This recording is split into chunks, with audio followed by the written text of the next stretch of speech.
우리의 기후 매일 오전 11시부터 FM 99.9 OBS 라디오. 네, 기후위기와 관련된 다양한 소식을 알아보는 시간입니다. 기후브리핑 노광준 PD 나왔습니다. 안녕하세요. 네, 안녕하세요. 예, 오늘은 이 주제 너무 좋습니다. 저도 뉴스 보다 깜짝 놀랐는데 5월의 폭설, 잠실구장을 뒤덮은 하루살이 때. 네, 맞습니다. 이게 야구보다 깜짝 놀라신 분들 많을 거예요. 네. 5월 18일 날 이제 KT하고 LG 프로야구 경기를 TV로 보다가 네. 갑자기 야구장에 눈이 내렸나? 허옇게. 허옇게 네. 뭐가 막 흩날렸는데 알고 보니 이게 다 하루살이 때였다는 것이죠. 이 동양 하루살이라고 해가지고 우리가 알고 있는 하루살이보다 좀 큽니다. 몸이 네. 한 2, 3cm 되는데 길이는 2, 3cm인데 얘가 날개를 펴면 한 5cm 정도가 네네. 된대요. 그러니까 이제 하루살이도 아닌 것이 모기도 아닌 것이 엄청나게 무리를 지어서 네, 깜짝 놀랐겠어요. 네. 근데 이제 조사를 해보다 보니까 이미 양평에서도 남양주에서도 또 서울 성수동에서도 제보가 끊임없이 이어져 왔고요. 이 저희 프로그램 작가님도 지난달에 이제 양평 한강 나들이 가셨다가 네. 얘들을 만난 거래요, 밤에. 한 달 전에 이미 예. 양평에는 있었구나. 예, 그랬더니 이제 아니 그 한강변 보려고 갔는데 너무 이제 하루살이들이 많아가지고 손님들이 다 커피 전문점 이제 실내에서 커피를 드셨다는 밖에 못 나가고. 밖에서 가야 되는데 차 문을 열었더니 뭐 몇백 마리가 막 나를 향해 날아오는 것 같더라. 네. 이랬죠. 이들의 정체는 뭔지 또 어떤 대책이 있는지 한번 조사를 해봤습니다. 예, 말씀 듣다 보니까 구약 성경에서 하늘에서 메뚜기 떼가 내려왔다 이런 느낌이 드는데요. 네. 정체가 뭘까요? 하루살이가 이제 하루살이 목에 속하는 곤충 총칭인데 네. 동양 하루살이는 말씀드렸다시피 한 2, 3cm 정도 길이. 근데 날개를 피면 한 4에서 5cm 정도 되니까 얘네가 떼로 물려다니면 좀 그런데 개별로 보면은 약간 좀 그 피터팬에 나오는 그 팅커벨? 예, 요정 팅커벨 비슷하게 네. 이렇게 돼 있어요. 그래서 별명이 팅커벨인데 아, 덕소에서 출몰하면 덕소 팅커벨. 잠실에서 출몰하면 잠실 잠실 팅커벨. 팅커벨. 뭐 이렇게 이제 누리꾼들 사이에 네. 되는데 이 해를 끼치는 건 아닙니다. 입이 퇴화가 돼가지고 팔이나 모기처럼 뭐 물거나 뭐 질병을 옮기지는 않아요. 네. 문제는 번식력인데 일정 조건이 갖춰져서 번식을 한번 하면 어마어마한 숫자가 생겨난다는 거죠. 그리고 질병은 안 옮겨도 이 얼굴 앞에 막 있으면은 그렇죠. 불편할 것 같긴 이게 해요. 약간 이게 더구나 날개 피면 크니까 이 혐오감을 주는 외모에다가 불빛에 그냥 몰려들잖아요. 네, 그러니까 네. 사람들이 놀라는 깜짝 거죠. 놀라고. 또 수명이 이제 하루살이답게 4에서 5일에 불과하기 때문에 얘들이 죽은 시체들이 무더기로 공공장소에 쌓이면은 이것도 시민들의 민원사항이 됩니다. 네네. 그래서 이제 그러면 왜 어디에 주로 나타날까? 양평, 남양주, 잠실 이게 공통점이 뭔지 한번 조사를 해봤는데 얘들이 알고 보니까 이 2급수 이상의 비교적 깨끗한 물이 흐르는 곳에 서식하고 있대요. 그러면은 이 팅커벨들이 있으면 물이 깨끗하다는 증거가 되네요. 그 모기 같은 경우는 좀 고인물 네. 이렇게 되잖아요. 네네. 얘들 팅커벨들이 나타나면 좀 깨끗하게 흐르는 물이다. 그러니까 이제 2000년대 이후에 한강 수질이 개선되지 않았습니까? 더구나 날씨도 따뜻해지면서 네네. 한강 인접 지역, 서울에서는 강동구, 광진구, 송파구, 성동구, 이쪽. 네. 경기도에서는 남양주, 양평, 하남 이쪽에 이제 출몰 소식이 전해지고 있는 겁니다. 이렇게 출몰하는 원인이 뭘 원인? 물론 물이 깨끗하다고 하지만 물이 깨끗한 걸로 이게 갑자기 나타나진 않을 것 그렇죠. 같아요. 이제 세 가지 가설들이 좀 있는데요. 첫 번째 이제 기후 변화설. 이제 기후 위기로 수온이 올라가니까 네. 얘들이 대량 출몰하고 있다. 그래서 이제 그 백민정 국립생물자원관 전문위원은 뉴스펭귄이라는 매체와의 인터뷰에서 원인은 다양하다. 하지만 그중 하나가 기후 위기로 인한 수온 상승이다. 수온 상승. 네. 또 이동규 고신대 보건학 환경학부 교수도 뉴스펭귄과 인터뷰에서 이제 수온이 지구 온난화로 상승되면 곤충의 체내 온도가 높아져서 생장 속도가 빨라진다. 빨리빨리 자라고. 네.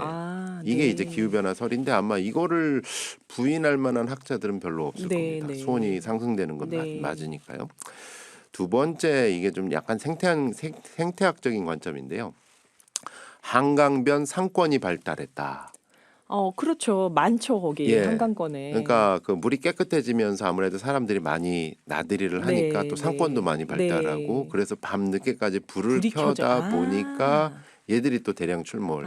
불이 켜져 예, 있으니까. 이건 약간은 좀 이론적인 어떤 가설이긴 하지만 서울대 농생명공학부 이시혁 교수는 지난해 TBS와의 인터뷰를 통해서 이랬습니다. 네.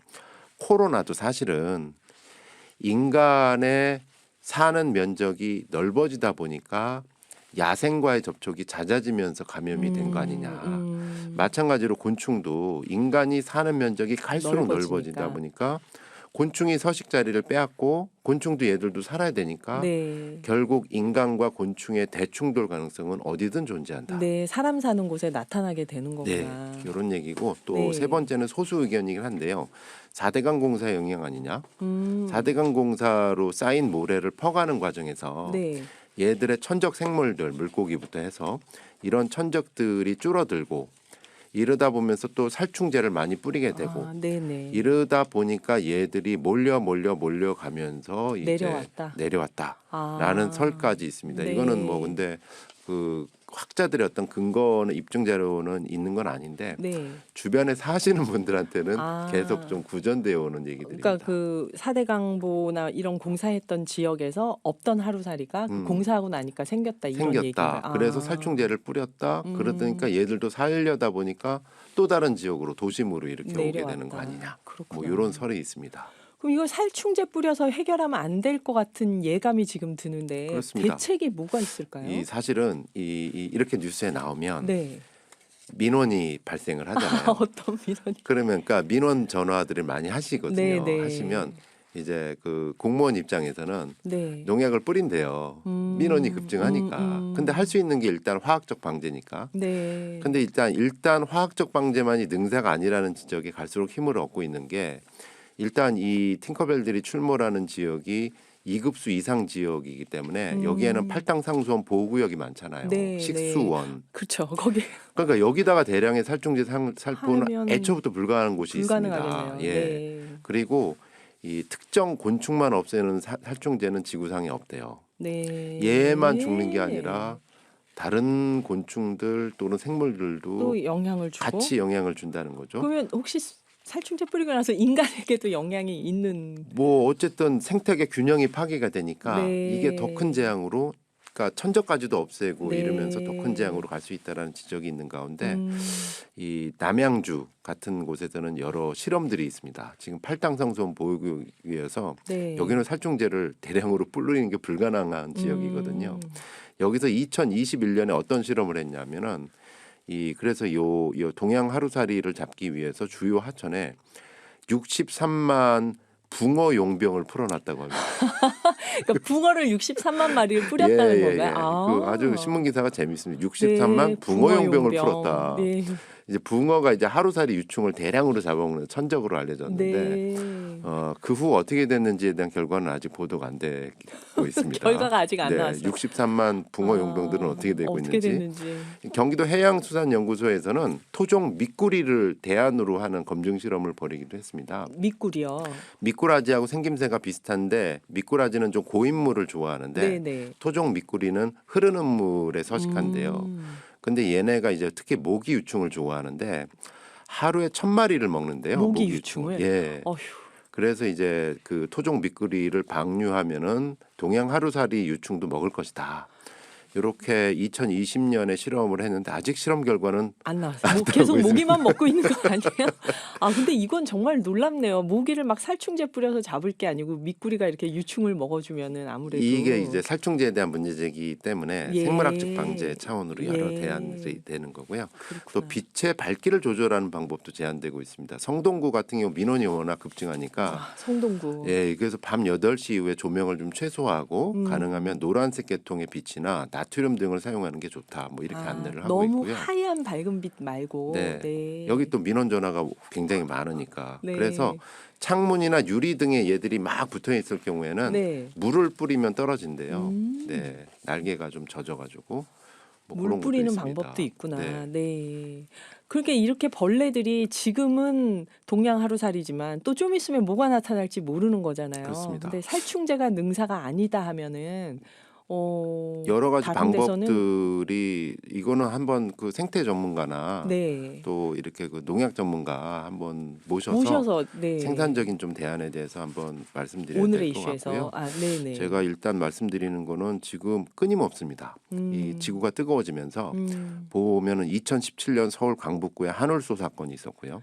한울소 사건이요. 2019년에 충북 지역 매미나방, 매미나방. 2020년에 인천의 깔따구 유충, 네. 요 수돗물에도 섞이기도 했죠. 네네. 2020년에 또 서울 은평구의 대벌레, 또 작년에 기억하시겠지만 서울 또 일산 등지의 러브버그, 뭐 이렇게 벌레떼와 인간의 조우는 계속되고 있는데 네. 여기서 어떻게 생산적인 대안을 좀 찾을 것이냐, 생태계 균형도 찾으면서 이런 과제를 남겨드리면서 리포팅은 여기까지입니다. 네. 실험 결과는 아직 어떻게 됐는지 모르겠지만 궁금해요. 한번 전화해서 예, 알아보겠습니다. 살충제가 능사는 아니다. 이거는 정말 중요한 얘기 같습니다. PD님 오늘도 추천곡 준비하신 게 있는지요? 아, 뭐 오늘 날씨에는 김광석님이 아닐까. 제가 네, 나중에 2부에서 이 비밀을 말씀드릴게요. 감사합니다. 오늘 노광준 PD였습니다. 맞습니다.